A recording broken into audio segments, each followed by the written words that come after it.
তো হ্যালো বন্ধুরা, আজকে আবারও একটা নতুন ভিডিও নিয়ে চলে এলাম। তা বসে পড়েছি, আমারই একটা ব্লাউজে কাজ করব। স্ক্রিনে যেই ছবিটা দেখছো তোমরা, সেটাই আমি আঁকবো। তা আমি প্রথমে পেন্সিল দিয়ে এঁকে নিয়েছি, তারপরে ফেব্রিকের রং দিয়ে করব। কেননা ডাইরেক্টলি ফেব্রিকের রং দিয়ে করলে না, কোনো কিছুতে যদি একটু অসুবিধা হয় সেইটা তো আমি তুলতে পারবো না।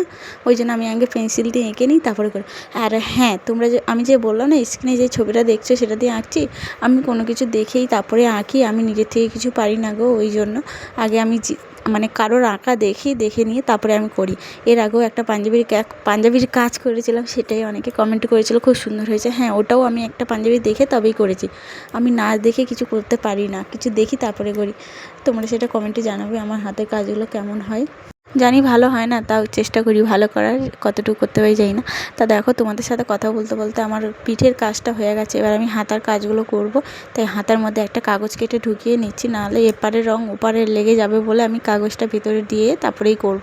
তা আমি দেখতেই পাচ্ছ পেন্সিলে আমার আঁকা রয়েছে। তা আমি তো ডাইরেক্টলি করি না, ওই জন্য। তা আমি প্রথমে এঁকে নিয়ে তারপরে আমি ফেব্রিকটা করি। তা আমার কাজ করতে করতে হয়ে গেছে, সম্পূর্ণটা হয়ে গেছে। আর এখানে একটু রং লেগে গেছে। ভিডিও করতে করতেই কীভাবে যে পেন্সিলে মানে ওই তুলিটা পড়ে গেছে আমি নিজেও বুঝতে পারিনি। এটা তো আমার ঘরের পরা ব্লাউজ, কোনো অসুবিধা নেই। এটা যদি অন্য কারোর হতো তাহলে একটু সংকোচবোধ হতো যে তার জিনিসটা আমি খারাপ করে দিলাম। তা কেমন হয়েছে আমার কাজটা কমেন্টে জানিও। টাটা।